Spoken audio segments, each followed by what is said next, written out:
यो फोहोर हामीलाई ठिक छैन। हामीलाई रोगले मार्ने भयो। हामीलाई भात पनि मिठो हुन्न, घाँस पनि मिठो हुन्न। यस्तो दूषित सुरक्षित हुनु पर्यो हामीलाई। यस्तो दूषित हामीलाई चाहिएको छैन। यो गर्ने नेता कुन हो? यसलाई कारबाही हुनु पर्यो। यस्ता नेता हामीलाई चाहिएको छैन। यस्तो गर्नु हुँदैन नि। गाउँ घरमा फोहोर फैलाउनु हुन्न, यो वन जङ्गलमा फोहोर फाल्नु हुन्न। फोहोरले हामी मर्नु छ, पैसा ठुलो होइन। अनि मान्छेको लागि आफ्नो स्वास्थ्य ठुलो हो नि। सरसफाइ चाहियो, हामीलाई फोहोर चाहिएको छैन। हामीलाई भ्रष्टाचार चाहिएको छैन। हामीलाई अन्याय र अत्याचार चाहिएको छैन। यस्ता भ्रष्टाचारी गर्ने नेता पनि चाहिएका छैनन्। नगरपालिकाबाट गाउँबाट यस्ता नेताहरूलाई निकाल्नु पर्ने नि हुन्छ। त्यस्तो गर्नु हुँदैन नि। आफ्नो गाउँ टोलमा सरसफाइ राख्नुपर्ने, गाउँ घरमा सरसफाइ भन्नुपर्ने नेताहरूको आवश्यक छ। नेताहरूको अनि उ छ।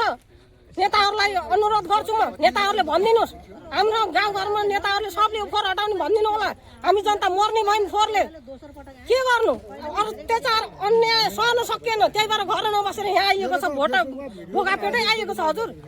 एक मुठी पानी पस्दैन, सास फेर्न मिल्ने ठाउँ छैन यहाँ हाम्रो लागि। फोहोर फेरि भएको पनि अत्याचार भएको अहिले 8-9 वर्ष भइसक्यो। यो सहन सकिन्न हजुर, सहन सक्दैनौँ हामी। यो छिटोभन्दा छिटो यहाँबाट हटाउनु पर्यो। छिटोभन्दा छिटो यहाँबाट यहाँ निर्मूल पार्नुपर्छ यो फोहोरबारी सबै। हामी कि जनता मरोस् भन्नु पर्यो? जनता मरेको हेर्ने चाहना छ कि के छ? जनता मर्ने हो?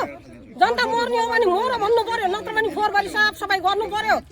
साफसफाइ हुनु पर्यो गाउँघरमा, रोडमा। यो के हो यो अन्याय अत्याचार? अनि बोटभरि लग्यो अनि नेता बनेर फोहोरबारी हाल्यो, गाउँभरि रोडभरि फोहोरबारी फाल्यो। यो पनि कहीँ हो? यस्तो पनि गर्ने हो? मान्छे हो कि कुकुर हो? अनि दिमाग कहाँ छ? पैसा ठुलो होइन हजुर, हाम्रो स्वास्थ्य ठुलो हो। हाम्रो स्वास्थ्य ठुलो। हामी दुखी गरिबलाई मार्ने हो कि के गर्ने विचार छ?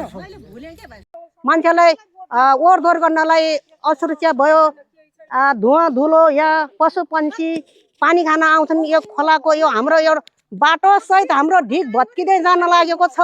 यसमा नगर सरकार र स्थानीय सरकार भनेको जनताहरूको एउटा निर्णय दिने एउटा एकदम बलियो आधारको सरकार हो र यसलाई हामी जसरी पनि नियन्त्रण गर्नुपर्छ लाग्छौँ। हामी महिला सहित महिला मात्र उठेर पनि हामी नियन्त्रण गर्नेछौँ।